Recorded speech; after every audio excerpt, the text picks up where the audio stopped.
Dave, what is going on, bro? Welcome to the show. Thanks for joining me. Well, I'm honored to be profiled and that you're considering the laundry list of folks you've already interviewed. For you to ask an old guy like me to be on your show, I feel honored.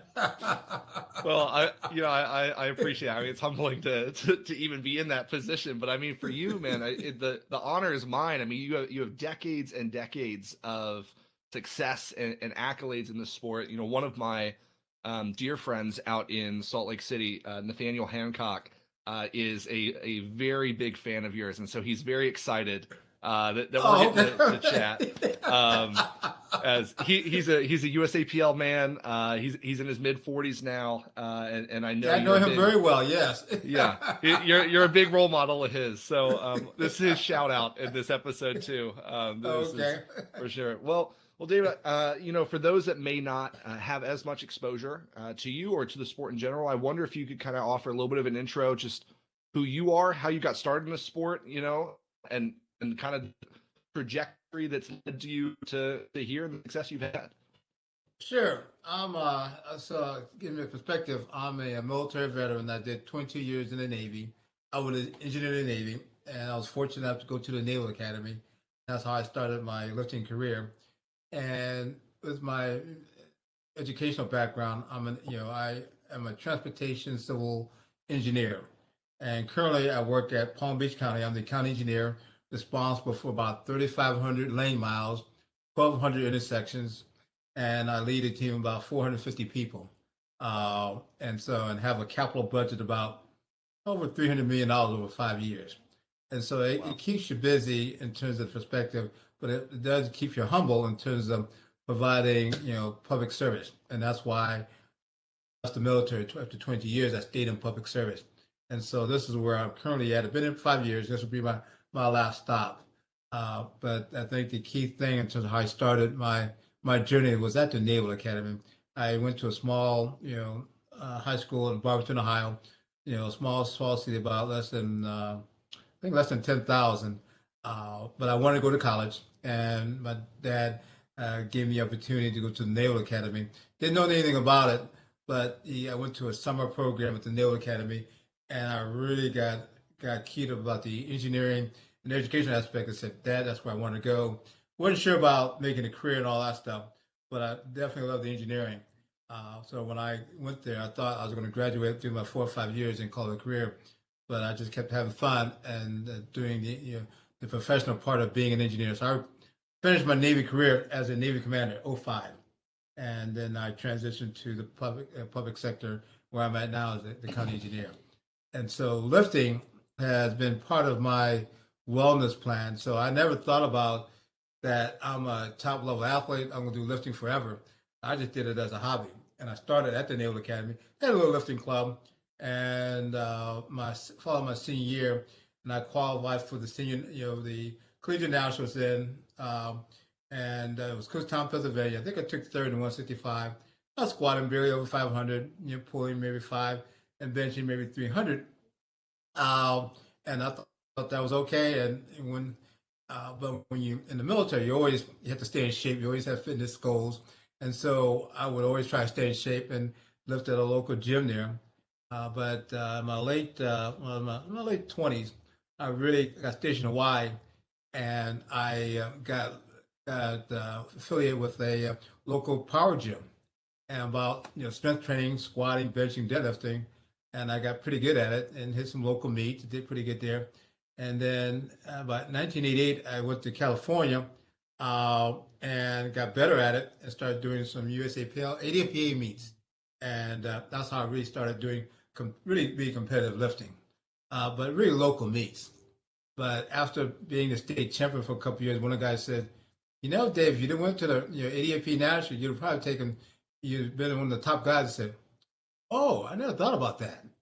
And that started my journey. So I think 1988, that's when I went to my first ADFA National, took second, and I said, well, if I take second, if I work really hard, I could take first. Yeah. And so I worked a little harder, but I didn't. This was I think Erie, Pennsylvania. My parents in Ohio, they had never saw me lift, and so I told my dad, "Hey, this is in the fall. That hey, I'm gonna be lifting. Once you come out, so he drove it out, and I didn't cut the weight the right way, and starving myself. And so now it's the day of the weigh-in, and Martin Beavers was the top guy, and so he was the guy. And I said, well, I think I can beat him. And so, you actually weigh, you put your opening weights, and he was opening pretty heavy in the high fives or maybe sixes. He said, well, if he could open that heavy, I could open that heavy. Wrong answer. And so that was the first thing I didn't do, right? And then when the meet was running behind schedule, but when it got to our weight class, I think late in the afternoon, they stuck to the schedule. So I didn't warm up fast enough. And that opening weight, you can tell when you take a weight off and it feels like a ton of bricks. Mm-hmm. That's how I felt. Mm-hmm. So I didn't go deep enough, and then another attempt, second attempt, didn't go deep enough. I said, okay, I need to sink it. I sunk it. I couldn't come out of it, and I bombed. Yeah. And so my dad was there. I told my dad, hey, I know you come here to see me lift. I'm bombed out, but I can't watch the rest of this. I can't. So let's go to a movie, whatever. And I thought at that time that, man, maybe this sport is not for me. And I said, maybe I'll just call it, I won't do this anymore competitively. But Dad said, well, why don't you give it a rest a little bit and think about what you did, and maybe you want to do it one more time. So I took some time off, about 4 or 5 weeks, and I thought about what I did and good things and bad things. And so I got back into it. And the following year, I did very well. And I went to the military nationals, took first place. And that started my journey. So I was not, as I started my journey like this, I didn't think I was that good. I just think I just worked really hard. And until you measure yourself in terms of other competitors, you'll know how good you are. Yeah. Yeah. Wow. There's a lot in there. Yeah. I love all of that. I mean, I'm curious about the very beginning there. The story it sounds similar to is that of Danny Grigsby. That was his when he's away and he's training, he's with the military, he's with the Marine Corps. He's stuck with the weights that the Army or the Marines have, and it's not necessarily your best. It's your basic. Just lift the weight. It's the only option. Exactly. Yeah. There's no kilo plates in there. There's no cambered bar. It's squat. So what was that? How did that style of just being like, hey, I'm just here to train. I'm here to get big. I'm here to just be strong and remain healthy. How did that shape some of your mindset even as you began to compete? Especially coming from a military background. I mean, there's a lot of discipline in there as you kind of continue. When you, especially at your military bases, a lot of folks they're focused on just getting the work done, and you'll learn, you'll pick up what people are doing that you didn't know anything about, and so it's an opportunity to learn from other people. But part about being in the military, we all got our regular jobs, and the fitness thing is just really to enhance your professionalism, and so you keep that proper perspective. So you're not there to kind of squatting 600 pounds in the gym, don't do anything if you can't go out on the flight line and take care of that piece of equipment, or if I can't go back in the office and take care of this major project. And so you use the fitness to kind of keep a proper balance. And then you try to be efficient as you can, because you can't spend hours and hours of time in the gym because you got other stuff you got to do. Yeah. And sometimes you're deployed, sometimes you got other things. And so you don't have I would say a normal logical training block where everything is perfect. Like if you're at college and you just wake up in the morning and you only got 2 hours worth of classes, and basically you get trained for, you have the flexibility to train all the time you want. But as you start your professional career, even if not most of it, you have those other balances, and so you got to figure out what is the proper balance that you need to have. And so the competition and training for an event helps you to kind of sharpen your goals, sharpen your mental effort, but you don't make that take a higher priority than you're taking care of your family, taking care of your professionalism. Because at the end of the day, there ain't no professional powerlifters making a whole lot of money. Okay, right, right.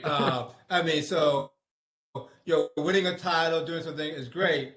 But if you're a doctor, whatever, and you're not taking care of your professionalism, it doesn't mean anything.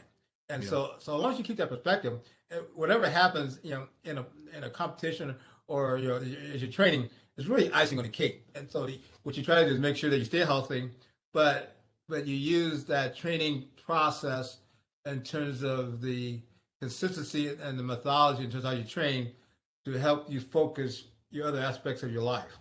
And you say, well, I want to have a goal. Well, if I'm going to do this, I got to wake up early in the morning. Earlier than anyone. Like I get up at 4:30 in the morning. Work up for about an hour or so, and then come then change my clothes, go to work, and like on Monday nights I'll be at the gym working out right now. And so it's a long day, but I have a goal in mind in terms of what I want to do. If my goal was to stay in shape, then I wouldn't do a twice a day training set. But if I'm training for an event and it's going to be 6 weeks out, then I said I'm lock and loaded. Here's my goal, and in order to do that, here are we call the measuring aspect of hitting that goal. Now, if you don't hit it, then you need to back off what your goal is, and so you got to keep everything in proper perspective.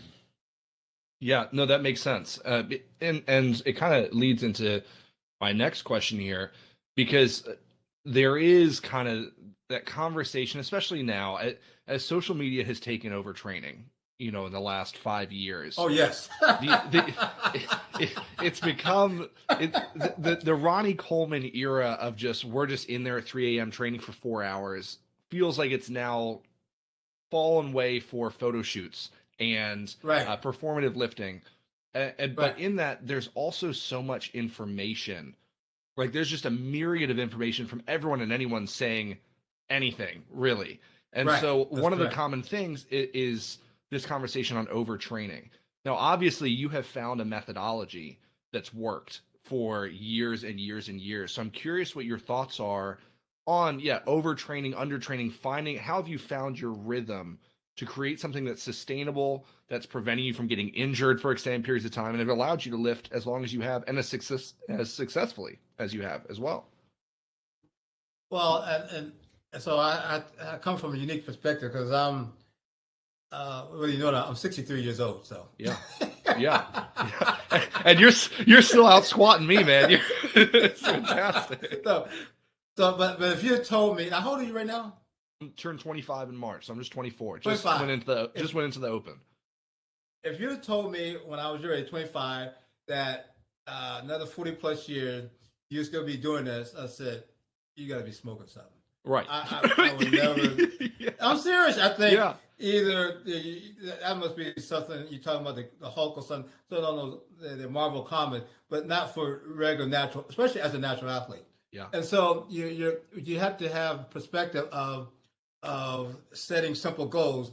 Don't over keep your goals pretty simple, and don't try to shoot yourself, because what that does translate to overtraining. And so when I started out, before I did the military nationals and doing local meets, my goal was just doing the local meets, and I wasn't worried about beating someone. I was just saying, I train. Okay, the meet's coming this day. Let's see how well I can do.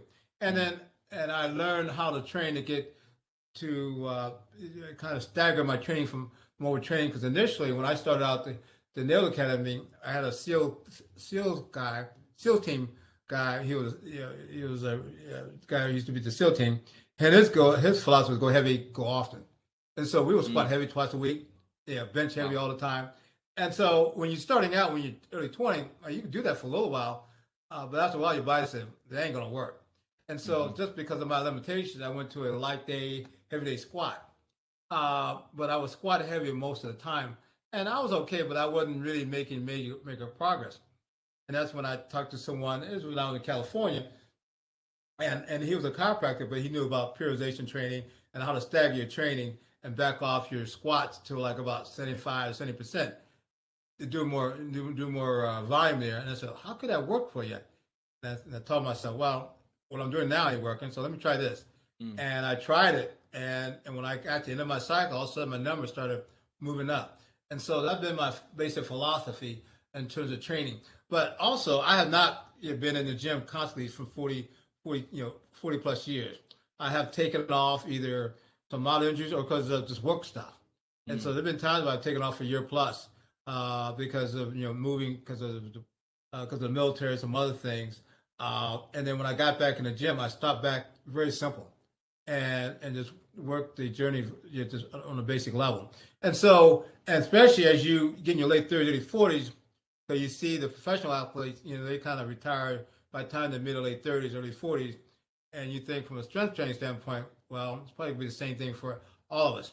But for those who take care of the bodies, you still can make gains in your 40s and then your 50s. You look at Jennifer Thompson. She's in her late 40s and she's benching almost the world. Another gentleman is what's it? Oh gosh, Anthony Harris. He's a military veteran, Army guy, but he set the open squat record at the Arnold. And I was there because I set the open squat record too. This is 2017. Yeah, 2017. And this is he had hurt his leg in 2003 at the World Championships, equipped lifting, and then he came back, and then in 2014 or 15 he had testicular cancer, and I saw him at the Raw Nationals. This is fall of 2015. We both taking some time off, and we had studied for it. He told me about his journey, and I said, Anthony, I said, normal folks who come back from testicular cancer just want to go in the gym and call it a day, but you got back in the gym and started pushing it. And I didn't realize he was going to be at that level, 9 months later, which is the Classic World Championships in Killeen, Texas in 2016. And so he both world we both competed in the Masters in Pennsylvania, and my numbers are coming up. I'll tell you about that journey separate. But spring ahead, so both we qualified for the Classic World Championships, IPF World. It was in Killeen, Texas, and and he did very well.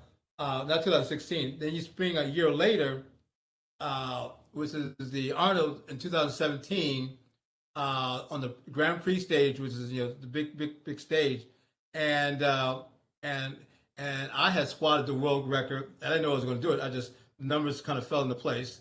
And then right after that, he squatted the world record, 870 pounds. And so, mine's kind of, exceptional being an old guy. His is more exceptional because he's come back from 2 major injuries, cancer now, and squatting. And you look at that, you look at it, you put the video from that tournament. It looked like it's not like a warm-up, but I mean, it wasn't like it was a grinder like that's all he had in the bank. He smoked it. That was impressive. And so you think about that. You still can make improvements, in your 40s and potential 50s. And now, how long will I keep pushing the numbers? Well, I don't know. I think I'm right now. I'm way off the called the roadmap. I'm way off the written page. So I'm not sure how long I'll be doing this at this high level. But you have to be very focused on your recovery, because I've tweaked my back here and there and some other things. So I've been very good on going to a good chiropractor. I started that in the late 80s, late 90s, going to a good chiropractor. So everywhere I've been, lived at or got stationed at, I found a good sports chiropractor. They're worth their weight in gold. The first one I went to was in California, and he was great. And so he was a powerlifter. So I hurt my knee getting ready for a tournament. Jerry Molan, he's actually in Cincinnati now, but he was in California. And so I went to him and I said, "Hey, my knee hurts." He said, "Take your shoes out." I said, "Come on, doc, that's my knee." He said, "Yeah, Dave, you're an engineer. I don't tell you how to build bridges. Don't tell me how to be a chiropractor." I said, "Okay." And so I'm a sumo guy, and so he fell underneath my foot, the arch, and I felt a very sharp pain there. March had collapsed. I didn't realize it till he touched it. And he said, and I was wearing basically flat shoes. And he said, "You got weak arches there." So he did some things. I worked on the knee and the arch. And I told you, he said, "You need to wear some type of shoe that has some arch support." And within a week, I was able to go to the tournament, compete. I didn't do sumo. I actually did conventional. Still finished the tournament. And so ever since then, I was always wore a shoe with an arch. Another time I got caught, and I was in Charleston, South Carolina, getting ready and I'd taken some time off, and start working up again. I've been about a year off and trying to train again. My body was feeling, I feel some tweaks in here and there, and I wasn't paying attention to it. And this was like 2 weeks out from tournament, ready to pull. I think about somewhere not 670, 680. As I started to pull, my left leg just basically lost all the strength. And so I dropped the weight, of course, fell backwards, and I felt a tingling went from my left hip to my toes. I said, well, that's not good. So I went to the local chiropractor there, another sports guy. He was also a power lifter. He said, David, your hips out of alignment, which caused your sciatic nerve to get inflamed. That's what caused you to lose the strength in your left leg. So he said, so he did my hips thing, got it back in alignment, did some soft tissue work. So I was like about almost 10 days out from a tournament. He said, well, do I need to, cancel the tournament? Because I don't think I can do anything. Well, you don't know yet. He said, do your mobility stretching, stay very, very light, and then see how it works. So I did that every day. And then so I flew out to the tournament. I think it was in Texas. And they had the day before there, I got there, and they had a massage there, worked on my back a little bit. That was the day of the tournament. And I did my mobility stretches. First time during the first 10 of the days since the incident, I didn't feel any sharp stiffness or pain. That area said, that's a positive indication. And so I did all 3 squats. Squats were good, squats. And then the bench did pretty good. Now I get to deadlift and open up real light. I think in the mid 500s, and I got that. Went to lower 6 and got that. And basically I had it once. So I had one more lift left. And normal folks will say, don't push it, just call it a day. I said, well, let's put the number on the bar that I injured myself. I did, and I smoked it. And so,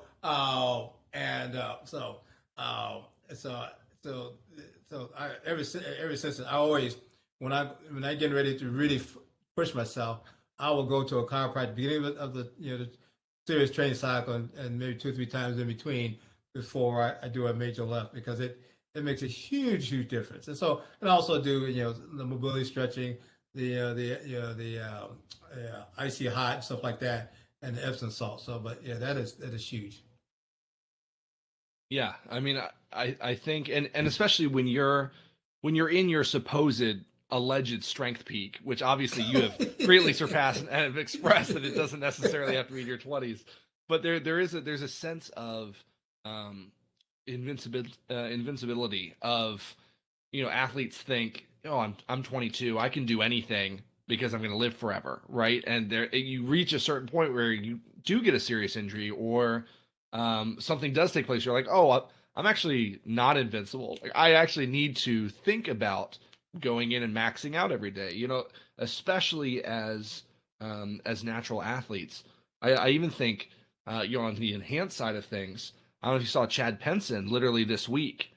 Tears both of his quads on the squat. And he posted it. He put the little trigger warning, though. He was like, this is gonna be graphic, and I didn't read the caption. And I saw it, and I was like, this dude just blew out both his quad. So there's moments, and Chad's not that old. He's probably 29, maybe. Yeah. But nonetheless, there's a sense of invincibility in this competition style of maximum weight that, doing things like that, ensuring you're sleeping the right amount, ensuring that you are taking yourself seriously and you're taking your body seriously. You're meeting with a doctor, you're taking your recovery. It makes sense, but too many people don't, including myself. If I'm really being honest with myself, I probably don't recover as much as I should, but, with all of that, I'm also curious, what role did even lifters that were lifting before you play as far as instilling maybe that sports psychology or just even that the motivation in you? Like, who are some of the people that you were able to look up to and were maybe just mentors in your life in general that pushed you to succeed and ensure that you could take things as seriously as you have?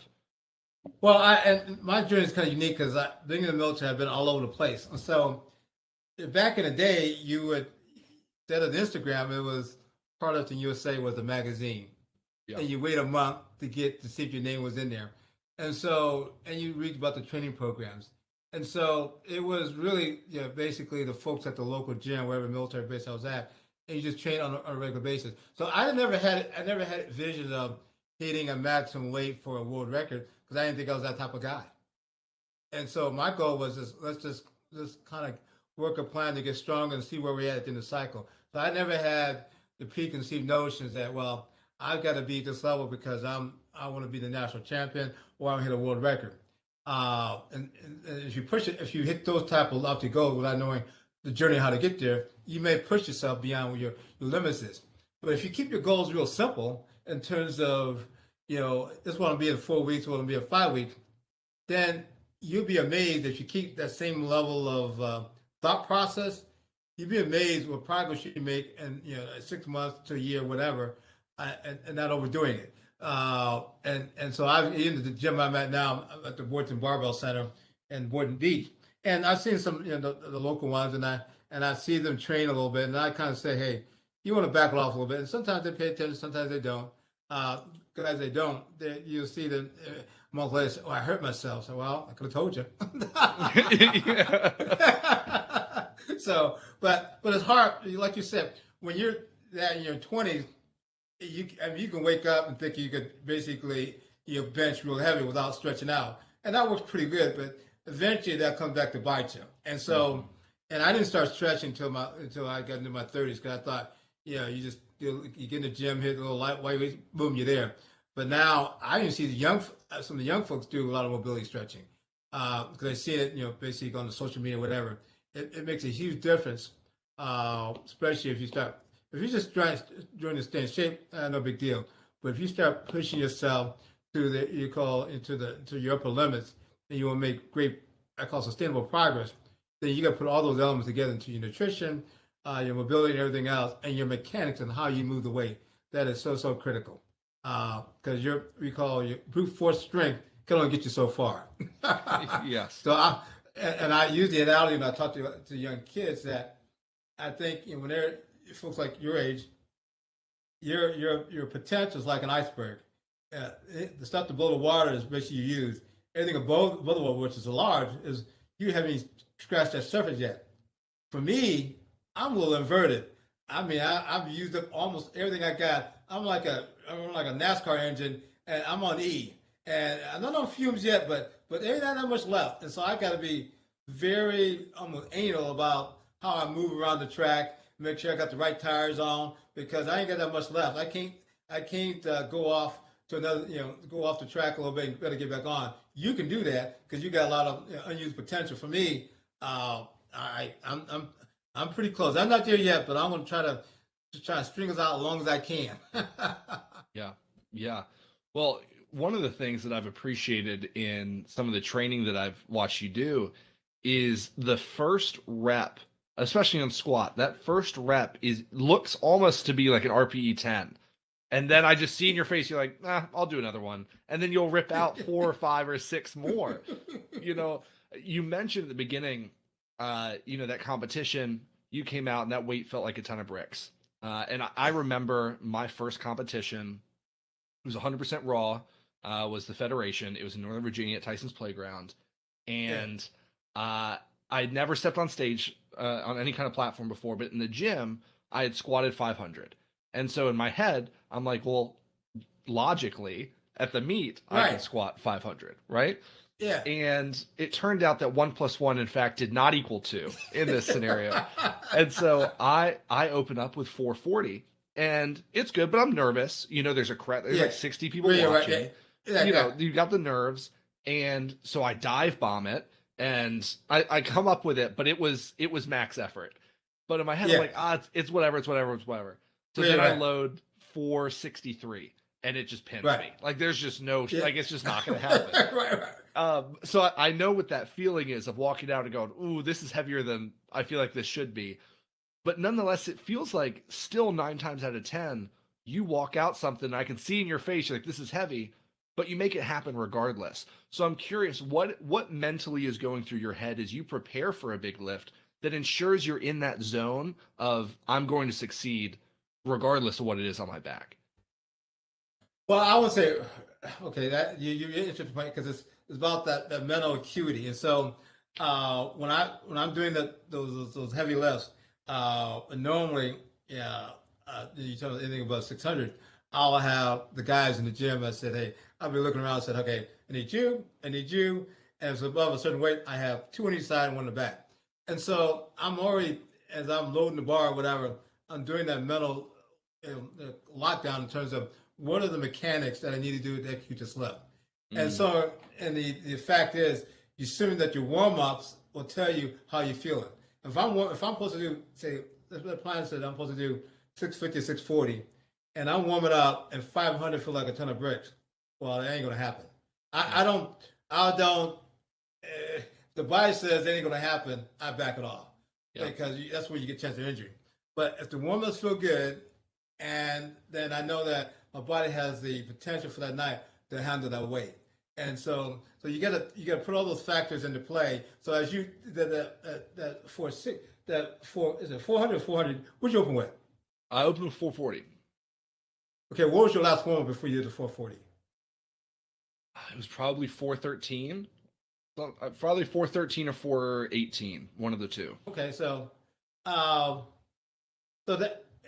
how did that feel? The 413 didn't feel great. It didn't feel great. I mean, and it is what it is. And so and when you get to a meet day, regardless of what happened in the gym, your body feels what it feels that day, and you got to adjust for that day. Yeah. And so if 413, your last woman feel like a ton of bricks, you know you may not, that 500 may not happen.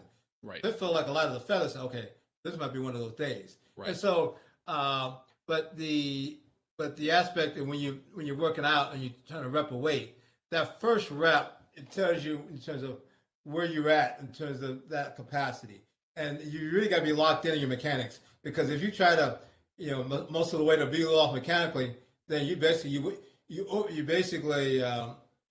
wasting a lot of energy. And so if I'm supposed to do like 640 for like 4 or 5 reps, and the first one's a grinder, I probably won't get 2 reps. But if the first one's like, okay, I grinded, but it felt pretty good, then I know I can try to work the plan.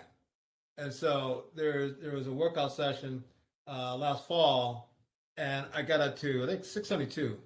But normally, the best I've done in training is 3 to 4 reps. So I wasn't sure how I was going to feel, but first one felt pretty good, and second one felt okay. And after the third one, I said, maybe we can push this. And the fourth one was a grinder, and I said, maybe I got one more left in the tank. And the only reason I did that because I had my boys with me. If this had been another gym, whatever, I would have stopped at 4 call it a day, because I don't want to push it and all of a sudden the guys can't help me. And so that was really, that's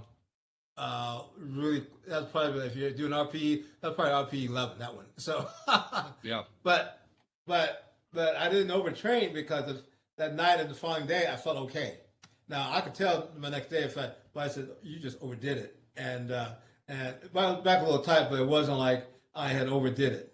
But the key thing was that make sure my mechanics were all locked in when I did that first one. If I had grinded the first one, that would have been it, or maybe one more. That's it. So the first one tells me, and I'm very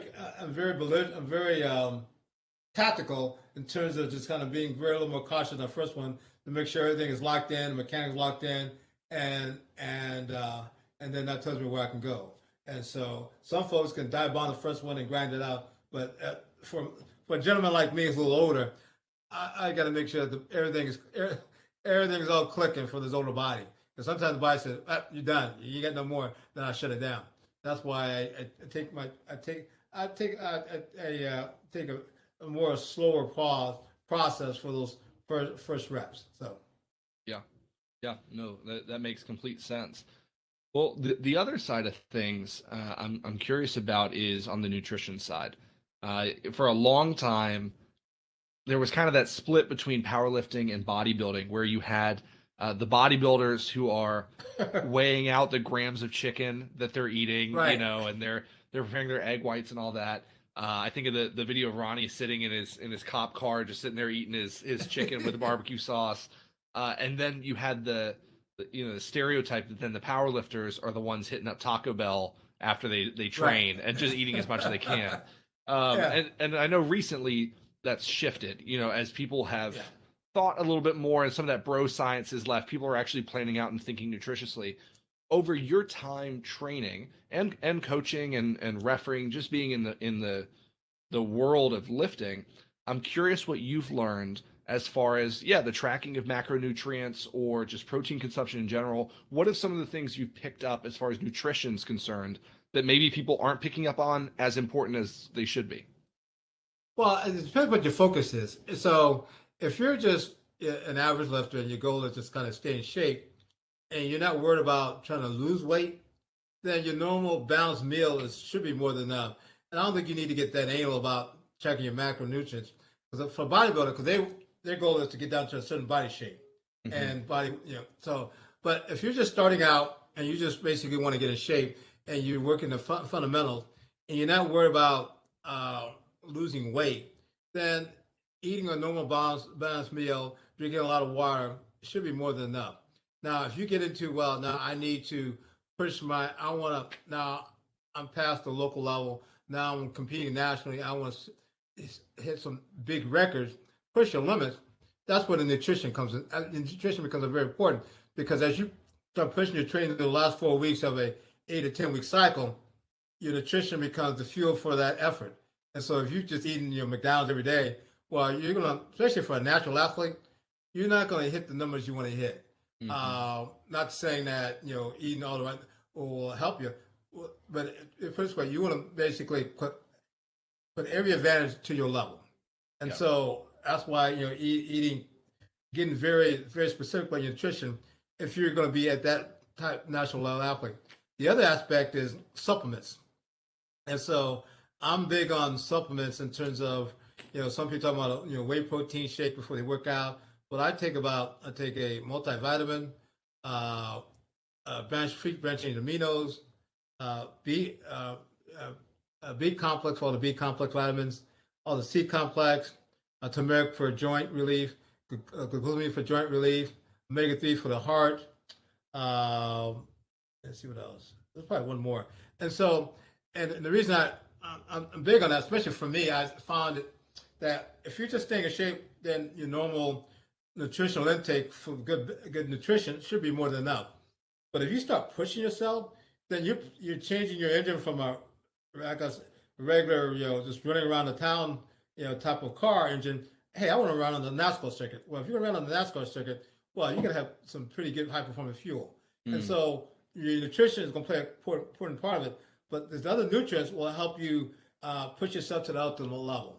And so, because if you want to get, the free branch chain aminos, it's going to be hard to get that to your nutritional side. As a natural athlete, it's just going to be hard. If you want to push your performance, if you just want to stay in shape, your nutrition is more than enough. But if you want to push your performance, sustain that in terms of a good sustained training cycle, I would highly recommend getting some supplements. And so for me, it has really allowed me to sustain the level of lifting throughout my career. Now, if I'm off season or not training, no, I don't take any supplements. But when I start my cycle, I make sure everything is stocked up and I start taking it on a regular basis. And so I think it's just you can read a lot of information about supplements, but I think that for a natural athlete, if you're performing at a high level, you're going to have to do that if you want to do that.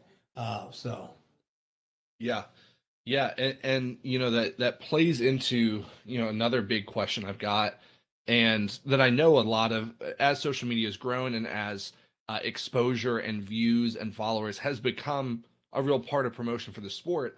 I feel like sponsorships, and I'm saying that in quotation marks for anyone that's not watching this on video, ambassadorships and sponsorships, and there's a plethora of them.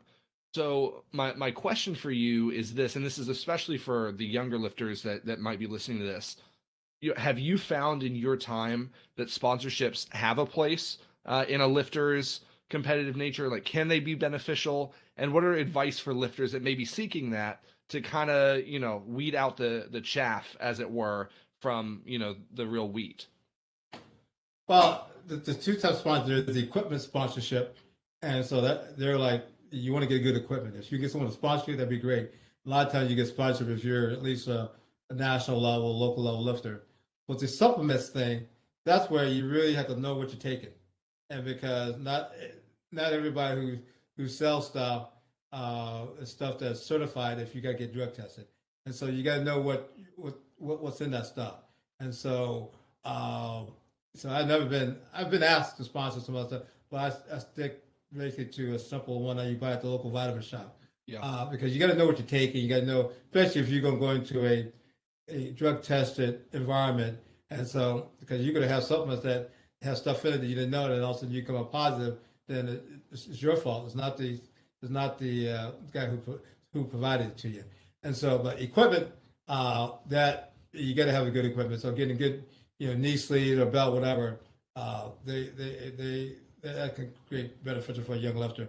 But the supplements, you just gotta be careful in terms of who's sponsoring you and what's in it. Now, if they've got other top level athletes that are taking it, they say vouch for it. Well, that's one thing. But if it's a local company that you had no knowledge of, ooh, I would hold back on that. Well, I think of I'm trying to remember what the name of it was.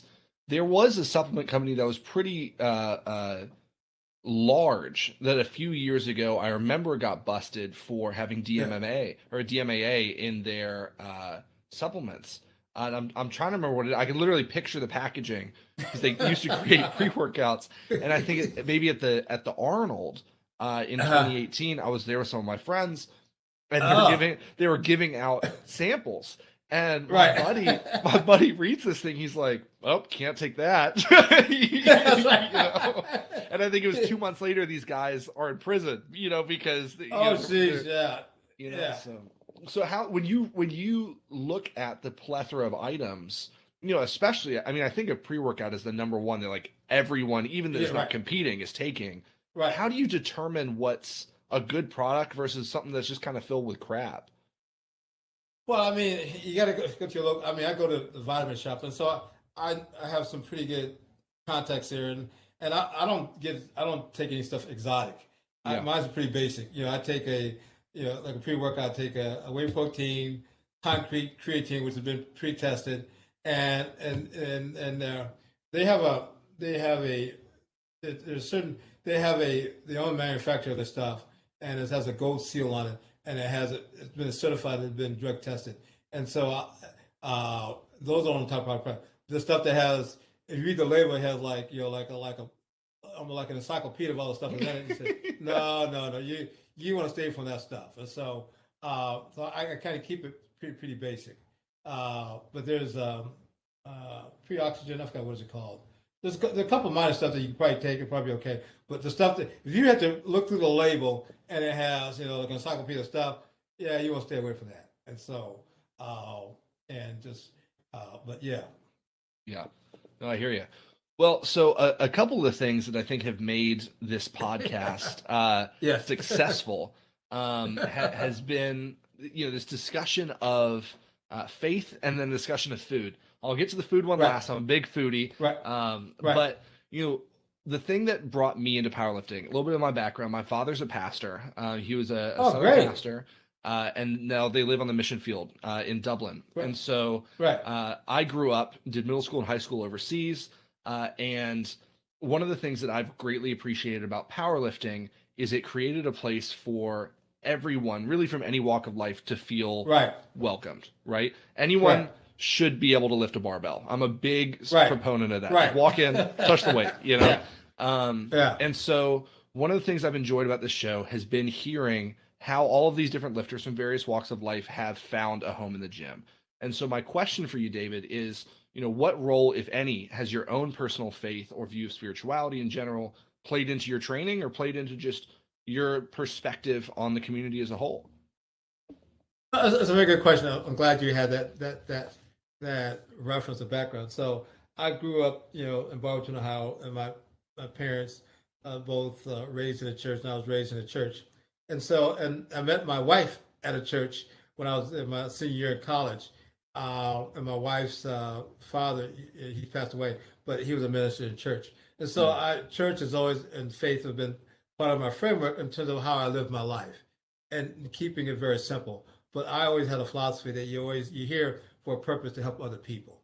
And so, the lifting is great in terms of people you meet, but it's all about helping other people and hearing their journey and being the other side of the process of helping other people. And I do that, besides, the gym, whatever. But also, in my every day, what I do in my work in terms of working for the county, we work, I work. I'm the county engineer, handles the transportation network.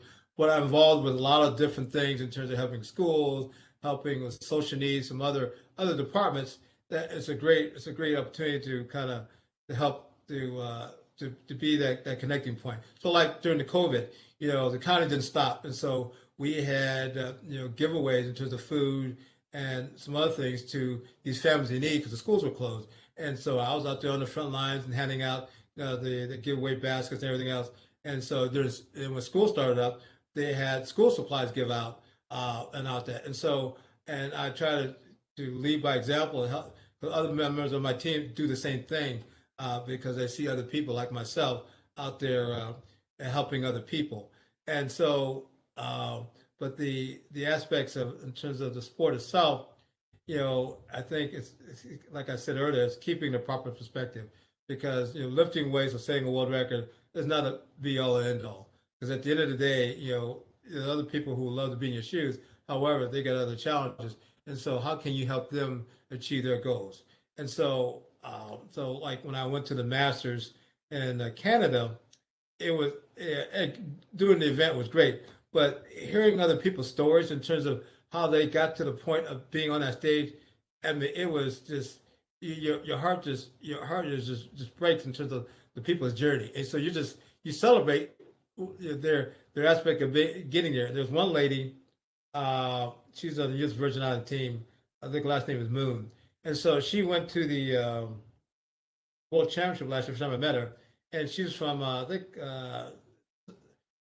think Washington State, but she had she went through a bit of divorce and had some really got beat up a little bit, and she got in the gym to help her wellness, and actually to the point now she actually went to an international meet and competed, and I said your journey is amazing in terms of, and she's in the early 70s, and so you figure someone at that age being a female that would just sit back in a home and don't want to do anything, but she decided to get out and change basically her mental attitude, and weightlifting, powerlifting became her advocate to change her aspect. And so when you see about people like that, it makes you humble. Say that when you have challenges in your own life, say, well, mine is nothing compared to these other people. So it's so many different aspects in terms of different federations. That's a whole nother conversation. But at the end of the day, it's about people helping people. And so, and as an individual person, what can you do along that journey? Yeah, you want to work your journey because you want to help keep yourself accountable. And so you're going to have goals for yourself. But outside that, can you be an inspiration to help other people, whatever that is? And so you're doing this podcast as another way of helping other people. You know what I mean? I don't have the tools and resources or smart enough to do that, but this is what God has shown you as a way to help other people. You probably didn't realize that, but this thing is almost taken off the higher than you ever expected. Yeah. I mean, there's a story. I've forgotten the guy's name, but even as we were chatting about before we started recording, that for me this was always just conversations. It's just a couple people talking, because it's the same way for me if I'm in the gym.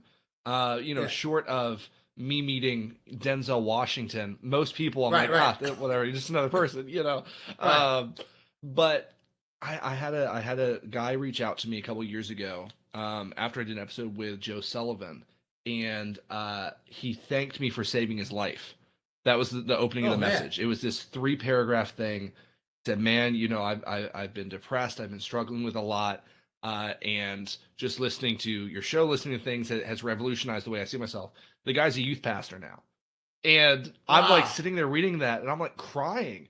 I'm like, this isn't what this isn't even what I was thinking about when I created a show. I just wanted people to be able to hear something on their way to work, and you never realize the impact that something as simple as doing something you love has on people you've never interacted with. I've never met the guy before. He's somewhere in Columbus, that it is, I think, the good that you put into the world, the good that you allow to come out of you. I mean, it radiates past your immediate connections. That butterfly effect, it's remarkable. It's humbling. Yeah, Yeah, that's I have to tell you remarkable. this other story. So, uh, I met this. So I went to the Open World Championships in South Africa, which was an amazing experience for an old guy. And I thought I'd be hanging around and I'd do some lifting. But everybody just came up to me, just wanted to take a picture. It was amazing. But I met this lady from Belize, and she was coaching this younger lifter, and we just met her. And so, and I helped her out a little bit and did some FaceTime with her and her team, whatever. Uh, and he did okay, and I did coach him because he's almost bombed out in the squat. And so now it's a couple months later. Now it's the Master World Championship. She was going to be there, and she couldn't. Her coach couldn't be there because of the passport, whatever. And the coach said, "Why don't you reach out to Mr. Rigg?" Yeah. And so she reached out to me and said, "Yeah, sure, what up?" And so she's 52 kilograms. She's a Master 2. And so we get there, and I went over her goals, whatever, and because she did a North American tournament a couple months before, and she didn't do it. She did okay. That's what and so we came with a game plan. And so now it's and this meet day was kind of unique because I squatted. My flight was that morning. Her flight was that right after that. And first she says, "Mr. Are you gonna be okay? Because you gonna finish it?" No, this is not my first tournament. I've been there, done that. And so so we got her started, and so she's got her first 2 squats, missed her third squat. No, she missed her first squat on technicality, but she had the strength. She came back, got that second, and got a third, good. And then she got her first 2 bench, third bench a little beyond her, and she got and she only got 2 benches, but because of her body weight, she got a third place medal in the bench press. So now it's the deadlift, and she opened up pretty good. And her second deadlift, she was like out of gas. She says, "Mr. Riggs, I think I ain't got nothing left." There's 125. There's 120 kilos, and I was going to just put 2.5 kilos to call it a day. And then I looked on the chart.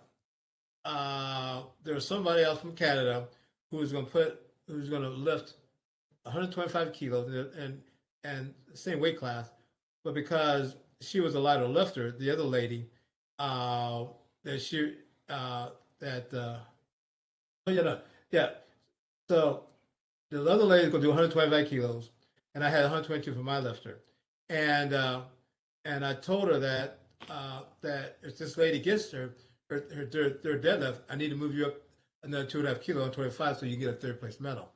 And so I was at the judges table, and the lady from Canada actually got 125, which means that she needed to do 125. She wanted to get the third place medal because my lifter was a lot of body weight.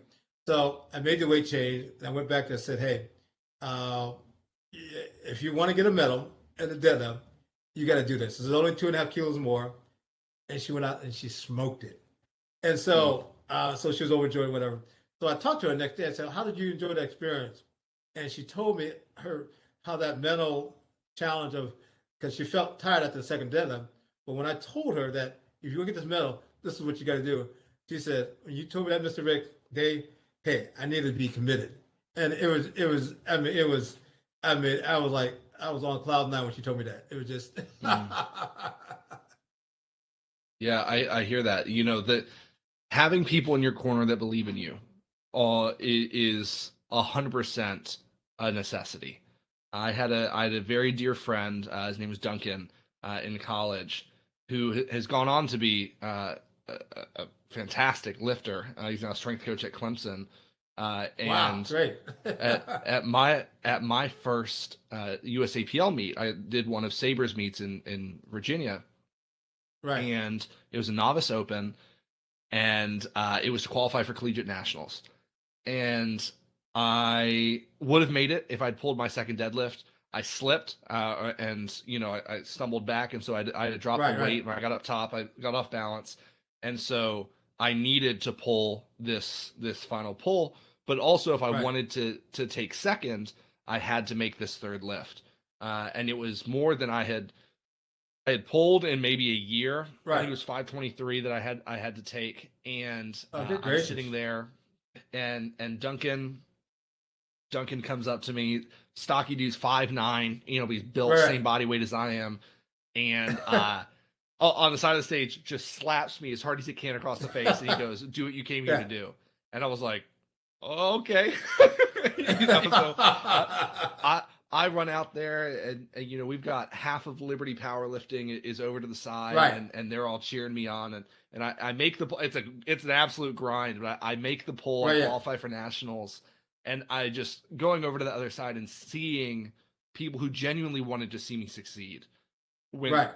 so far in pushing me past where if it had just been me, maybe I Oh, wouldn't yeah, have made that exactly. lift, you know? Exactly. And it sounds like it was the same thing for that young lady of having someone in her Yeah. corner that believed in her to push her past when she was like, no, no, no, I think I'm done. Yeah, it's amazing. Yeah. Yeah. Yeah. It is. Yeah. So when you see that mental transformation is like, wow, it's so magical. It's like, It is. It's a switch. It's literally watching a light yeah. switch turn on, and you're like, oh, Yeah. hey, there you are. There she is. It's But like you ever but see. but that mental switch translates in terms of that mental toughness. It carries on to the other aspects of your life. You know what I mean? Yeah, yeah, absolutely. Did you ever see Robin Williams' old movie Hook when he Yes. plays Peter Pan? And Yes. I think it's one of my mom's favorite movies, and she loves that part where he's running around with the Lost Boys, and they don't believe that it's That's him. right. And finally, the little one comes up to him, and he's pulling his face and doing it. He goes, "Hey, there you are, Peter." And I think of that. It's like, "Oh, hey, there you are." And then he starts flying. He's like, "Oh, I Right. am." You need that person to help you connect with who Right. you are. Well, so I got one more question for you here. Sure. As we wrap up, it's on our breakfast piece. So I'm a big Sure. foodie, especially when I was in college. I could be at 140 kilos, so I was a big boy. I'm not that big anymore, Oh, good which gracious. I'm glad for. But in the midst of that, I learned that I'm a big breakfast guy. So the question that I've been asking everybody, if there's one, and this is outside of meal prep, there's no right answer here. Yeah. If you're left to your own devices and you're creating the perfect breakfast, what is it? Oh, it's got to be sausage and pancakes. Yeah. I do that every weekend. So I cook my wife sausage and pancakes every weekend. So that's part of my menu, either Saturday or Sunday. Buttermilk pancakes, or you got blueberries in there? Are we straight up? No, we're straight up, instant. I like to keep it simple, but actually, my homemade pancakes taste better. I can't eat pancakes anywhere else because it's like they make them too thick, and so I like mine just a little thin, a little crusty on the edges, and you heat it up right, and then regular sausage to go with that. I mean, I can go to town with that, but when I eat out, it's normally just an omelet. But no matter home. Yeah, some sausage and pancakes, I'm good. Yeah, I hear you. It's funny you mentioned pancakes. It's a coincidence. I currently have, so my grandfather specialized in very few dishes, and one of his was his pancakes. And so a couple years ago, when he passed away, one of the things they wanted everyone in the family to have was his pancake recipe. So Get out of here! Are you serious? Wow. Yeah, so I actually have a little container of some pre-batched pancake mix, but I also was given the family recipe, so I know the importance of making sure you have your own pancake recipe. It's important. No, it's like God said. Yeah. Oh my gosh, absolutely. Well, David. Last thing I got for you, as we look ahead to 2023, as you look ahead to future competitions, whether you're the one sanctioning them and running them, or whether it's you competing, what's next for you? What can the listeners expect from Mr. Ricks? Well, I'm scheduled to go to the U.S. Virgin Islands Nationals. I'm gonna be there as a coach. I'm gonna coach like one or two people there, and see how that goes. But I'm not gonna be lifting because I've got some nagging injuries, so I'm gonna let the body rest and recover. But I like to potentially do another international meet, either the Classic Open if I can make that team, or the North American powerlifting championships. I think it's in Cayman Islands. So either one of the two meets as international meet, and see how that goes.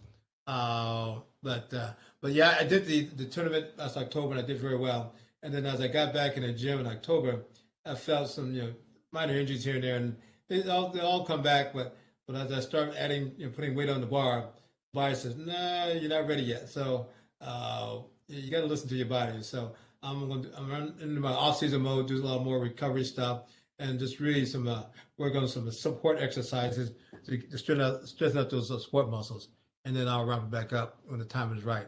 But so far, nothing is broken. But as a mature lifter, you kind of take your time to make sure that the body's right, and so and I'll see how it goes.